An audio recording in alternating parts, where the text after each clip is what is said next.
We move to the next talk, which is contact dermatitis in pediatric age group. Speaker is Dr. P.K. Srivastav, sir. We have chairpersons for this session, Dr. Leena Bhatnagar ma'am, who is present with us at the venue, and Dr. Rohini Gupta ma'am. Dr. Leena Bhatnagar ma'am is practicing in Jaipur since past 20 years. She has got vast experience in field of clinical and cosmetic dermatology. Dr. Rohini Gupta ma'am is a renowned dermatologist practicing in Jaipur. We welcome you, ma'am. I request you to chair this session and introduce to the speaker.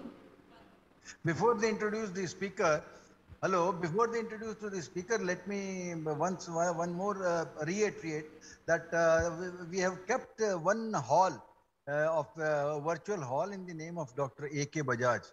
Dr. A.K. Bajaj sir has recently passed away, and in his memory and in his honor, all the sessions and lectures they are going on in this A.K. Bajaj Memorial Hall.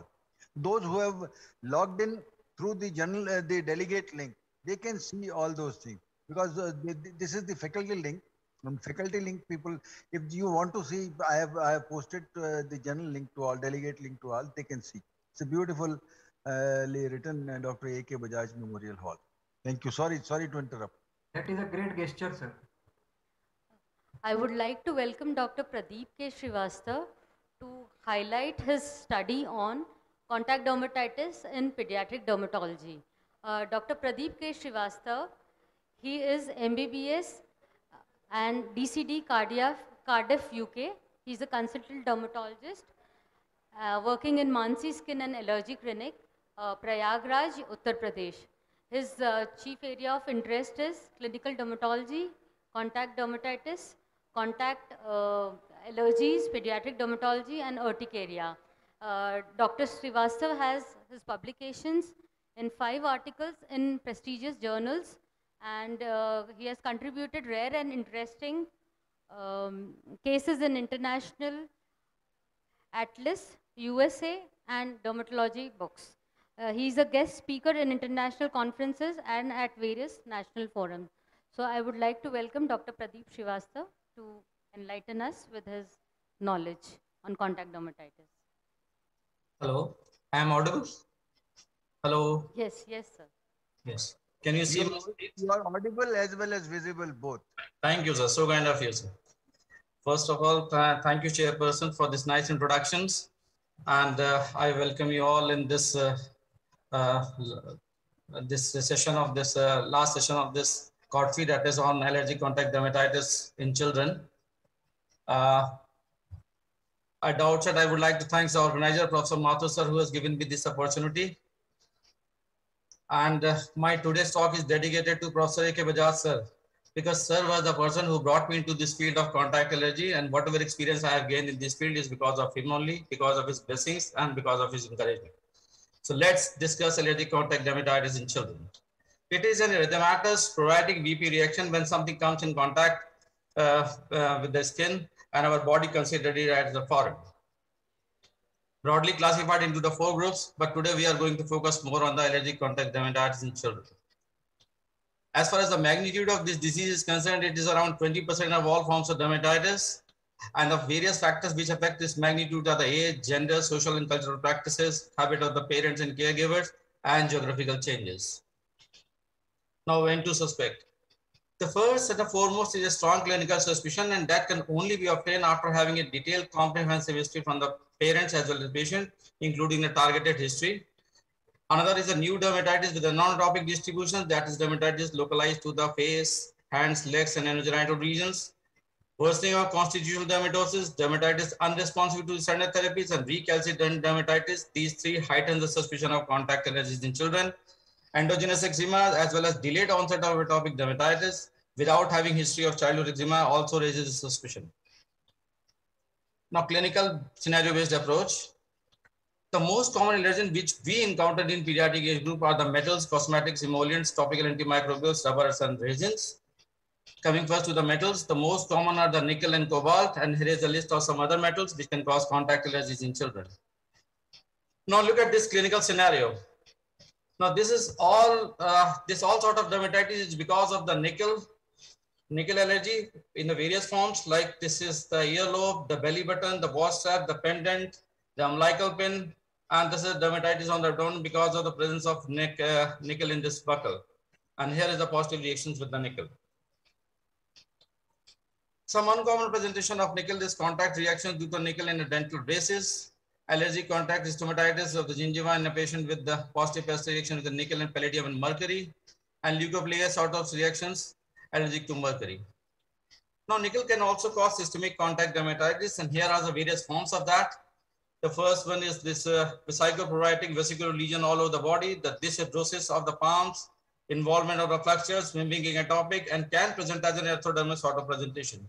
So if you get this sort of presentation along with the positivity of the nickel, think about the systemic contact dermatitis, take the detailed diet history of the patients. If the patient diet is high in nickel, spend some more time with the patient and tell him that what he can go with and what he should stop. Another scenario, this 6.5-year-old male presented to us with this right hand vesicular eczema for 1.5 years off and on. When we did the pest test, we found positivity with the cobalt. And after taking the detailed history from their parents, we found that these crayons might be responsible for causing these contact allergies in these children. And we retained the hobby of this child by replacing crayons with these pencil colors, as crayons are rich in cobalt, especially blue and green colors of crayons. Another category is cosmetics and fragrances and preservatives. These are the common fragrances which can cause contact allergies in children. These are the various products, right from scented candles to air fresheners, personal care products, and cleaning products. And this is how the children comes in contact with the fragrances. Here are the various presentations, the sort of connubial sort of dermatitis, various clinical reactions or clinical scenarios, and a positive pest test reaction with the various fragrances. Another fragrance is balsam of Peru. This is present in so many products, including the citrus and tomato-based food products. Now here I want to share an interesting scenario with you that look at the ingredients of this tomato ketchup. All other are understandable to me, excepting this preservative 211 to me. So when I searched the literature, I found this category of preservatives used in various jam, salad dressing, juices, pickles, and carbonated drinks, and contain benzoic acid and benzoate. Now, this benzoic acid and benzoate are the components of balsam of Peru also. So if you get a generalized dermatitis sort of picture and a positivity with the balsam of Peru, think about the systemic contact dermatitis. Until and unless you remove the dietary culprit allergen from the diet, dermatitis might not resolve, no matter how much you instruct your patient to avoid the contact substance. And it has been proved and published in the Blue Journal that 47% of the patient with the balsam of Peru or fragrance mix allergy improved with the diet. Now here an example of that, the systemic contact dermatitis elicited by the oral intake of balsam of Peru. Now coming to the preservatives, most common are the MI and MCI, that is methyl isothiazolinone, methyl chloroisothiazolinone, formaldehydes and releasants and parabens. Look at this photograph. This child develops perioral dermatitis after using the various wet wipes. And when the analysis of wet wipes were done, it has been found that it contained methyl isothiazolinone, which might be responsible for causing this sort of dermatitis. And this is a result after avoidance of these wet wipes. Now, this preservative is present in so many categories which comes in contact to us in day-to-day activities, like from cosmetics to the pharmaceutical products and the household industrial products. Some example of that, this is present in various popular creams and various shampoos. The large number of shampoos, they contain wide spectrum potential allergens and responsible for causing this sort of dermatitis, right from scalp and upper back. And they contain MI and MCI in that, along with some other components, potential allergens. Even the herbals, they are not safe. They also use this MI as a preservative in their product and can cause contact allergies in children. Another is popular hand washes. They also contain this MI and MCI along with certain fragrances in the form of citral and can cause contact allergies in children. Another category is slimes. The slimes are not sublime, meaning thereby they can also cause contact allergies in children, especially the homemade slime, as they contain MI and MCI in that. Here are the clinical scenarios involving of the palms and fingers of the children and a positive reactions with the MI and MCI present in homemade slimes. Formaldehydes and releases. We all know the formaldehyde is a carcinogenic substance, so its use has been banned in US from 2018. But still in very popular brand, they also contain this formaldehyde releaser. As in this is DMDM head and to end as a formaldehyde releasers. Earlier, the Johnson & Johnson shampoo was also having this quaternium 15 as a formaldehyde releasers, but after getting these reports, they removed this product from the shampoo. So here is a list of various formaldehyde releasers. Formaldehyde can also cause systemic contact dermatitis, as they also present in various artificial sweeteners as well as in chewable tablets. Temporary henna, another common thing which can cause this sort of dermatitis, and it is because of the PPDA, that is paraphenyldiamine, which is present in henna, can cause this sort of dermatitis. Another important category is artificial nails. This is quite popular among adolescent girls.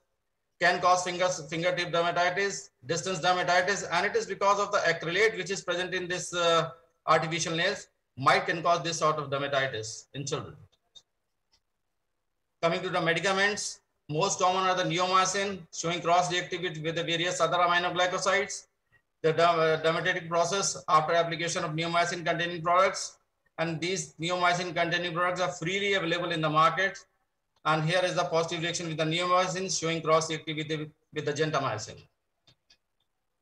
And now coming to a scenario, an 18-month-old developed a symmetrical erythematous rashes after the oral treatment with the erythromycin syrup for the sore throat. On examination, the rash consisted of pruritic and confluent maculopapular bright red eruptions on the face, gluteal areas, and flexures. There is involvement of the flexures and gluteal area. And this is a case of baboon syndrome, and erythromycin was the culprit in this case. These are the various antibiotics which can cause contact allergies, systemic contact dermatitis in children, and the latest example of this remdesivir induced stripe. Now coming to a scenario, this 4.5-year-old male presented with erythematous papular and vesicular eruptions from the sole for last 1.5 years. As you can see in this photograph, the dorsum of the feet was completely asymptomatic, as you can assess. The topical and systemic steroid was of some relieving factor in this case. So when we did the patch test, we found positivity with the mercaptan mix and mercaptobenzothiazole. And after taking the detailed history, we found that this footwear is responsible for causing this sort of dermatitis. As you can see, the involvement of the pressure area and asymptomatic dorsum of the feet. So footwear dermatitis is common in children. Rumor is the most common allergen along with some other accelerators. All the parts of the feet were affected excepting this interdigital area, as you can see in this case. Another example, a 11-year-old girl developed an eczematous eruptions on her posterior thigh and buttocks for the last 1.5 years. This is the photographs of that. Eczema was recalcitrant. On the basis of history and physical findings, a working diagnosis of toilet seat contact dermatitis was made, as the patient refuses to go for the patch test. But the good thing about this is that her dermatitis improved after changing the toilet seat. And of course, we have to give the topical treatment for 2 to 3 weeks. So toilet seat dermatitis is not an uncommon entity in children. The message which I want to convey from here, the pediatric practitioners should consider this disease for any child who presented with an EC dermatitis on the buttocks and posterior thigh. Now coming to the contact allergy with the emollients and surfactants, the lanolin and propylene glycol are the common emollients, and decyl glucoside and CAPB is the common surfactants. The positive reactions with the lanolin, and their presence in various creams and lotions, like in this propylene glycol, and their presence in various body washes and shampoos, and in various facial sunscreen, like in this case, decyl glycoside is a common surfactant which is present in facial sunscreen, can cause contact allergies in children. Coming to the emerging allergens, the most common, coming up is the upcoming is acetophenone. Now this acetophenone is derived from the various additives which is used in various preparation of shin guards and shoes. This is a strong sensitizer and responsible for causing and the dermatitis disseminates very rapidly, as you can see in this case. Since the large number of cases has been reported in the recent past, so this has been given the distinction of allergen of the year 2021 by the American Contact Dermatitis Society. Another example is IBOA, that is isobornyl acrylate. This is released from the adhesive which is used to place the glucose sensor on the skin and can lead to this sort of dermatitis. Again, the large number of cases has been reported in the recent past, so that is why it has been given the allergen of the year 2020. Various fragrances have come up in the market with the name of hydroperoxide and linalool and limonene with various personal care products and can cause contact allergies in children. Now here is another example of systemic contact dermatitis, this carmine red, which is a potentially overlooked allergen in children, which is very much found in this various red cupcakes, which is very popular amongst the children and can lead to the systemic contact dermatitis. So with large number of wide magnitude of this disease, the large number of countries, they have come up with a baseline series, especially the American with the 38 allergens, the Australian with the 30 allergens, European have 21 allergens, and the standard Pasteur series with which we are performing our study is this. And these are the results of our study. Total number tested is 61, positive around 48, girls outnumber the boys, and here is the results of various allergens. And in our study also, the most common allergens which we have encountered is a metal, fragrances, resin, topical antibiotics, and preservatives, as we have seen in other studies. So take home pearls from my side is, pest testing in children is safe and only scientific procedure to delineate the case of allergic contact dermatitis. Pest testing should be considered not only in children with a lesion suggestive of ACD, but in any child with a dermatitis that is difficult to control and has an asymmetric distribution. False positive, false negative reactions are common and need to be interpreted properly. And the most important practical tip from my side is just do it, because only 10% or less than 10% of suspected pediatric population, they goes for the pest test. Thank you. This is all from my side. Thank you, sir. Thank you. It was a very nice presentation. In fact, the practical implications were very nice, and definitely it is going to help us in our clinical practice. Thank you, sir. Thank you. Thank you, sir, for such an innovative presentation. I thank ma'am for being the chairperson of this session. This thank you slide is leading to where, Pradeep? Yes, sir. This thank you slide is leading to Allahabad or? Sir, coming to the suburb of Allahabad. Thank you. Thank you very much. Excellent presentation. Thank you, sir. Thank you. So kind of you, sir. Thank you.